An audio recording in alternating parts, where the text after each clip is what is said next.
So first question is, who are you, and could you tell us a little bit about yourself?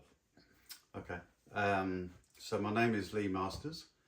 I'm an osteopath from the UK. I have been doing martial arts for this year 40 years. I first started with when I was at the age of 13, initially training briefly a few months with my father, who's been my constant sensei throughout my life, in Shotokan karate. Then after that, we found a dojo that was involved with the Goju-kai karate, and I trained with them for 3 years. Also at the age of 16, I travelled with them to Holland and participated as a B member team in the European Karate Championships under the same Goju-kai banner. On that same trip, whilst I was practicing my kata out in the complex, the highest grade, even over the Yamaguchi family, I think his name was Yonemoto, he was an 8th Dan, came up to me and taught me seipai and a form of Tai Chi, Chung. He couldn't speak any English. My Japanese at the time was nil point, and it was a very interesting experience, and one that I value as part of my beginning of diversity into the martial arts, looking at both Chinese and the original seipai version of Okinawa. I then continued with my father in Goju, and during those times I went round to different seminars, different instructors of different streams of Goju, each of which had its own unique flavour, and was many times asked to join their individual associations. At the time, I didn't want to do this because it would have restricted my learning of Goju and karate at the time. Near the end of that time, I also, my father was training with a high-level Goju sensei called Steve Morris, and that had a big influence in the way that we used in our striking and kicking with regards to hitting the bag and kicking the bag, and using various other supplementary training. At this time, when I was about, I got my black belt when I was 20, and around the age of 21, I also started doing more jiu-jitsu with my father. He was already a Dan grade in jiu-jitsu with the founder of British karate, Vernon Bell. So we cross-trained, we did karate and we did jiu-jitsu, and then finally I went full-time into jiu-jitsu, seeing some of the limitations within karate regarding groundwork, and I wanted something a bit wholesome. Now, unfortunately, in today's world, everyone feels that jiu-jitsu is all about groundwork. That's not the case, and I'll go into that later. We then eventually, my father contacted Japan, and the current or the current head then of Tenjin Shinyo, and my father went out there and trained with Kubota Toshihiro Shihanke. The following year, I went out to Japan and commenced my training with him as well. Over the years, I've noticed, even when I was at college, learning my osteopathy, which is a medical application of old bone setting techniques, I have realized that there was a very much a strong connection between martial arts and medical arts, and that's starting to apply what I was learning in my physiology and pathophysiology at college, and then learning martial arts techniques to injure or maim the person. So therefore I would then cross over, and it would make my studies of osteopathy all over the part of the years more fruitful and interesting. Recently, I was awarded my Menkyo Kaiden in Tenjin Shinyo by my father, Paul Master Shihangi, first Westerner to become a Tenjin Shinyo Menkyo Kaiden, and I'm the first Tenyokai international member to become Menkyo Kaiden. We now run seminars around the world, and I'm doing very much tradition, looking at the traditions of different ways and means of writing the densho, or the traditional writings of the systems, and also how they're relating to the medical arts such as shiatsu and bone setting. And I now have branched recently into firearms in the last 7-8 years,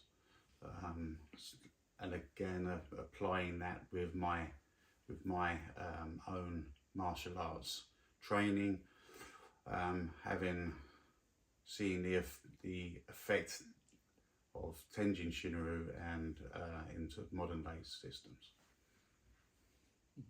Okay, so how did they train in the old days? What is the meaning of kata? Okay. So how did they train in the old days? Well, in the old days, which weren't the old days in my time, it was a lot harder than it is today. Because my father was around the beginning of the introduction to karate into Great Britain, and his sensei was the father of modern day karate in Britain. The training used to be very harsh.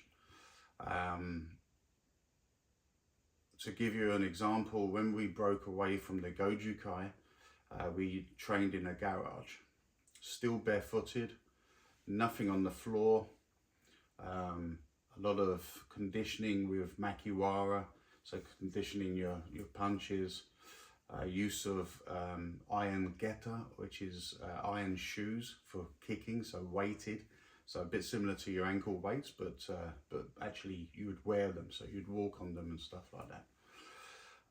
Lots of repetition, and even then in those days we did quite a bit of ippon kumite, which is one-step sparring, so very close regarding the opponent, and equally so they would grab you and then you'd react, or they punch you and you react, or you kick and react. Again, all on concrete floor. We did a lot of kata.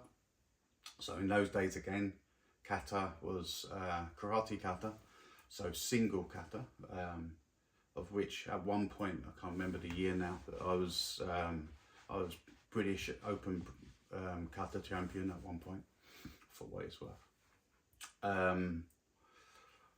Now kata is karate kata predominantly comes from China, so therefore you have the singular forms of training. That's what kata means. It means form. In the old Japanese styles of hand-to-hand combat and also armed combat. You have two-man kata, particularly when it comes down to jiu-jitsu. You still have in the weapons, you still have the empty forms or the one-man forms in various swords, Joe, blah blah blah. But traditionally in jiu-jitsu, Koru jiu-jitsu, you have two-man forms, and the only singular thing that you tend to do is actually exercises regarding health.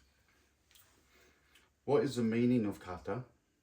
This can be on 3 levels, and it's exactly the same in any of the techniques that you learn in the ancient combatives of what I call it. So you have 3 levels or 3 powers, as the Chinese say, which is Tenjin. Tenjin is basically heaven, earth and man, and each level contains a different teaching. So on the basic level of kata, you're learning the form of how to enter an enemy, how to disrupt their balance of mind and body, and equally where to strike them on the points of the body, which is very, Tenjin Shinyo is very famous for that. We also then have another level, which is to do with, really it's a spiritual level. So for example, when you see on the YouTube and various other media platforms, you see videos of people doing demonstrations in a Shinto shrine. Well, the demonstration isn't for the people that are watching, it's for the ancestors. It's to show them that, one, that you appreciate, it's an offering, it's a physical offering, that you appreciate their teachings, and 2, you are showing them that you're continuing their teachings, which is what the name of Ru is all about, the Japanese name. Often translated as style, but it's not. It's a continuation of the principles and teachings that have been taught. So these kata that's on the basic level of kata, and we can go on and I can tell you far, far more. However, this is going out to non-initiatives, so therefore some of the stuff I have to keep to myself because it's the rules of the Rugi. Okay. So when you, sensei, talked about the mind and the weapon and how the mind should control the weapon and not the other way around, how closely can we use it to relate to the intent of action that we hear people float around in martial arts? Right, so basically with this, when people pick up a weapon, it can be an actually properly made weapon like this. This is a jute. This is a principal, or one of the principal weapons of Tenjin Shinyo. You become fixated by using that weapon. The mind then goes to there. When you're in combat, and this is one of the things that we get taught in Tenjin Shinyo, it's been handed down since Yoshinru, and that can be 500 years ago. Sometimes in the kata we relinquish our weapon, so therefore we get rid of it. That's an indication that the weapon is not the main source of intent. So as we go in using this weapon, we may have to let that weapon go to gain the upper hand of the enemy to then perform a strangle or something else. We may actually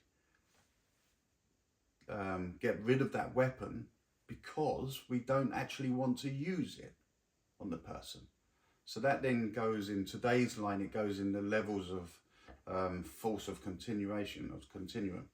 So therefore, we may use the weapon as a defense and as a semi-attack.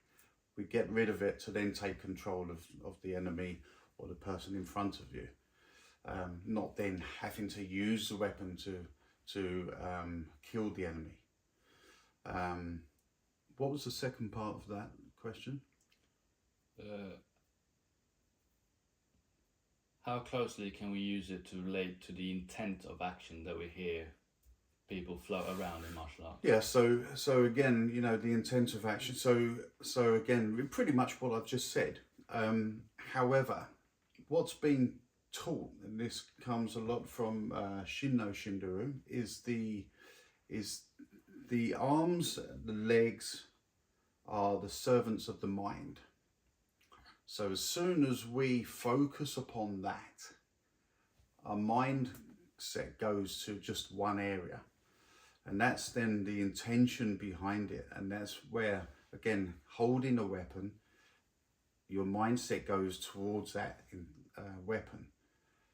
To get over that, we need the mind to be in control. So therefore, we don't actually put everything into the weapon. It's about the situation at hand, not the weapon at hand. So I think that answers that question. Okay. So also, if you describe your take of awareness, how do you keep alert and aware without being a maniac? A maniac? Well, some people might say I am a maniac, but there you go. That's just my wife. So levels of intention, of awareness, very important in today's world. Today's world is once again becoming volatile. There are many attacks that are happening in the street. This is really, it's what we call situational awareness in modern day combatives. In ancient combatives, we call it Zenshin, which is the frontal mind, the mind that's in the situation at hand and not behind. The mind that's in the now. Not if you're walking around, you're driving, and you're thinking about something to do with your work and everything else, then you're not actually paying attention to the situation and what's happening around you. I actually say it's not so much maniacs. I say it's like chickens. So a chicken will pop, pop, and then look up and start, and then pop, pop, pop. To not become that chicken, you have to train. It's as simple as that. And the training is about using your environment to actually give you information sources. So an old document called the Bubishi, is where the Goju takes its name from. It says, one of the maxims in that, it says about seeing the unseeable and hearing the unhearable. So my take on that is to see the unseeable. Okay, so, you know, you use windows and the reflections of windows to be able to see around corners, possibly shadows, to see whether there's anyone behind that. So you're aware of the person, you're aware of that situation. Are they there just waiting, or are they there to try and set you up? It's the same as hear the unhearable. So again, that sort of shadow aspect. And this is what situational awareness is all about. You know, again, we see it in very many Hollywood movies. Like now, I'm sitting with my back against the wall. That then means I'm in control of the room. No one can come behind me unless they go up and over and I don't see them. Then I'm really worried, because there's some kind of supernatural thing. So you command the situation that you're in. Whether you sit with your back against the wall if you're in a restaurant, whether you see something happening and you then you feel it's going to escalate to the point where you need to then take a weapon. So if you're in a restaurant, you may need to take an extra utensil, for example. There's many things. If you actually see a situation that is escalating and you're that worried about it, then what do? You get up and you walk out. So by controlling your mind, it controls the situation, and therefore you're calm. You're not looking around like the chicken. Also, one of the other things that I often quote, and there's something that's in a lot of modern combatives, the saying of sheepdogs and wolves. And very often they quote that you should be a sheepdog. So you're looking after the sheep against the wolf. But the mind, actually, you should be all three, and we are all three. If you're sheep, it means that you follow someone. Well, normally we follow someone. I follow the teachings of Tenjin Shinyo and the Izoma Taimon. And I follow the teachings of my father. I follow the teachings of Andrew Taylor Still, the founder of osteopathy. So I am a follower. That's my sheep mind. If I'm a sheepdog, then it means that I'm prepared to actually put myself into the frame of protecting people. Bu means to stop the spear. That's what martial arts and that's what osteopathy is all about. It's about protecting and helping people. And to go on to the wolf, you have to think like the wolf. If you think like the wolf, then you know what the wolf is going to do. So therefore, it makes you a more of effective sheepdog. Which is what Sun Tzu says, right? Know thyself and know thy enemy, and you won't know defeat. And that's the whole thing. That's in every stroke of all life. Sometimes you have to let go and you have to relinquish your power because there may be other specialists that can help you. So you become the sheep.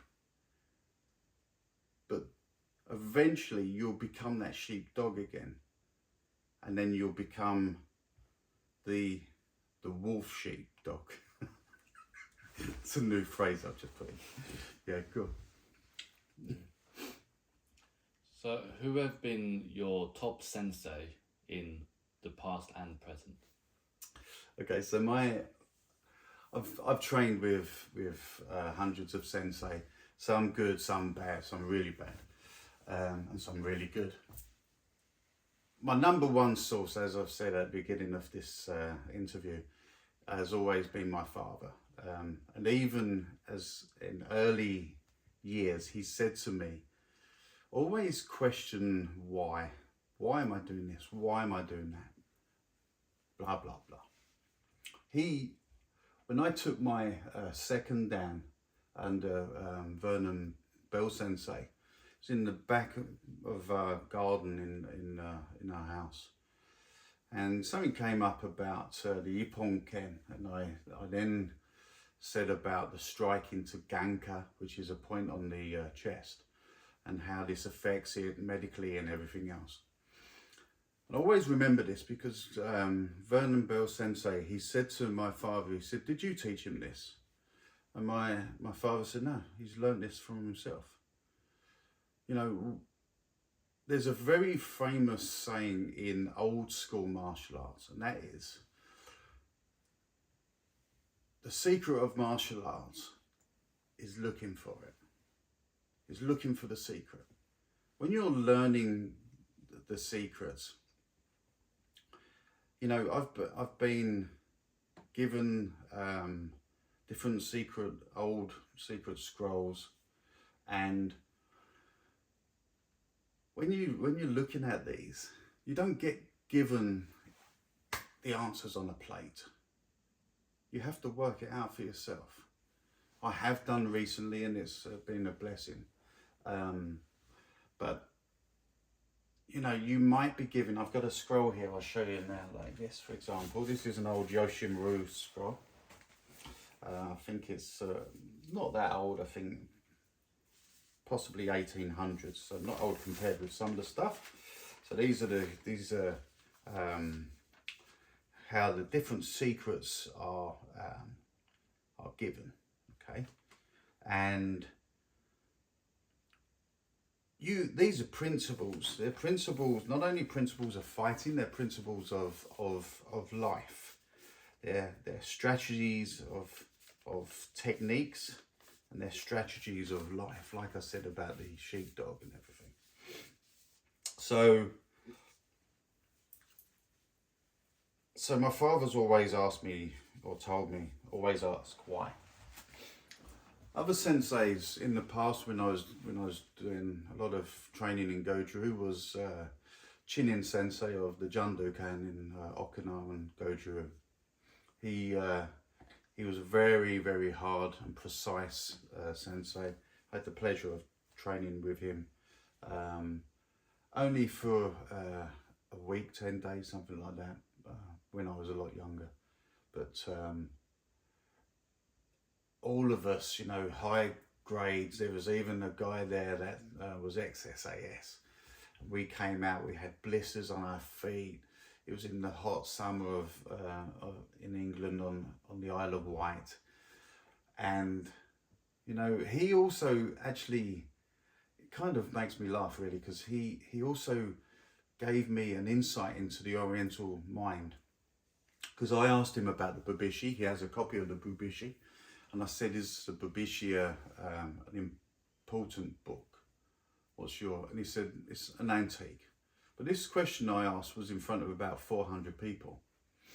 When we then travelled on to the Isle of Wight, he came up to me and he said, Lee, the Bubishi is very important. And I was like, at the time I thought, I could have quite easily just left my studies and gone on, left the studies of Bubishi, gone on. But I'm quite stubborn, so I don't do that thing. So that gives you an idea. So they will tell you something, and it means a complete opposite, which is again a concept. It's called Kyojitsu, which means false and true. So in those scrolls, you will get given something, and it will make sense. But then the oral teachings or Kaiden will give you something, a completely different aspect to that. The other hard teacher was Dennis Hanover of Israel. Very, very hard, very, his training was very, very emphasized on fitness, hardness of technique. So he's one of my top three. And of course, Kubota Sensei, he showed me a lot of different things. He showed me compassion. He showed me different ways to how the Koru guys were considering to the modern guys. So it's hard to explain, but he would be different to the Japanese men. You know, he would open the doors for ladies, as opposed to letting them open the doors for him. So, yeah. Okay. Do you have any final things you want to say?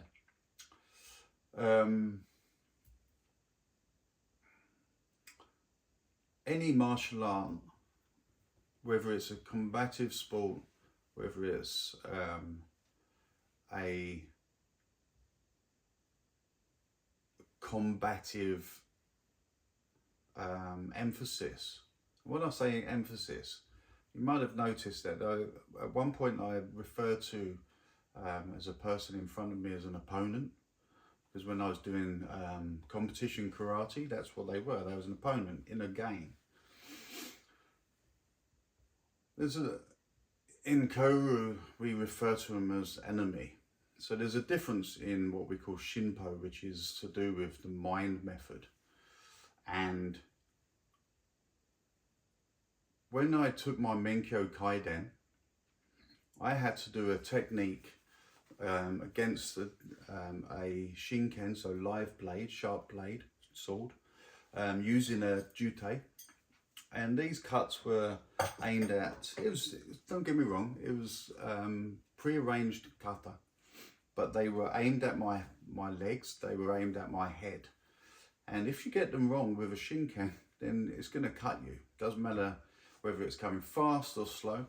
And I was going against my brother, so, you know, I think he wanted to take my head off. It changed your mind. It really, you put an emphasis on the technique. You had to block that sword, because otherwise it was going to cut you. And then, you then had to take control of the person. So one of the techniques we do, we move in with the jute, we block, we strike, and then we go to strangle. Now, it teaches you control of the mind. So therefore, when you've blocked that person who's got that sharp blade, who's coming in at you at a fairly decent pace, and then all of a sudden, you've controlling them.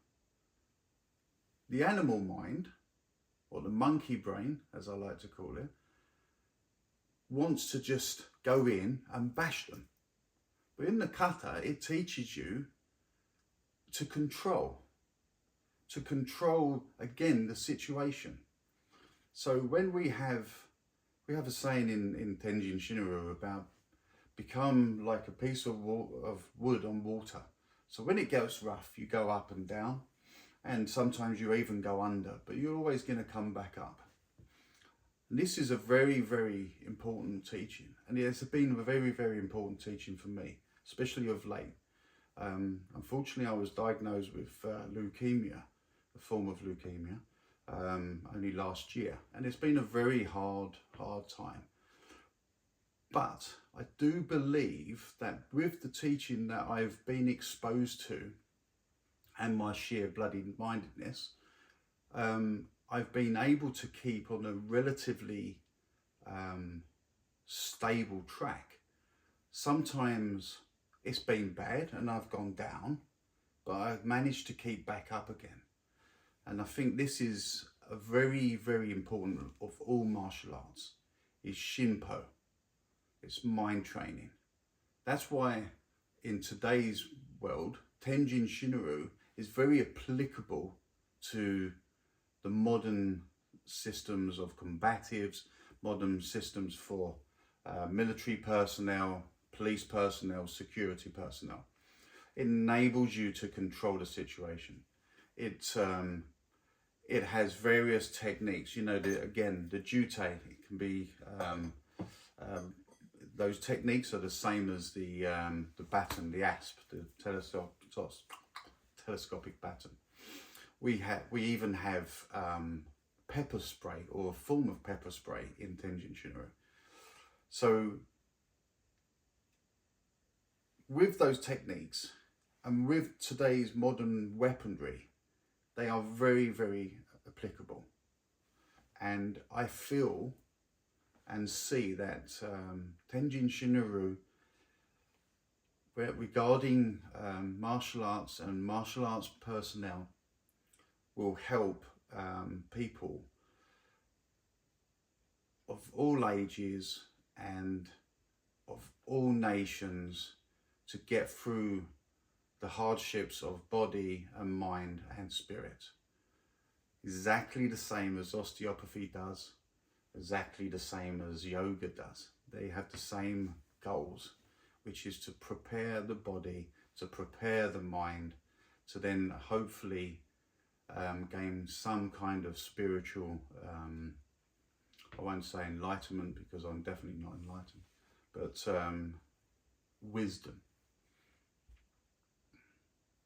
Thank you very much. You're welcome.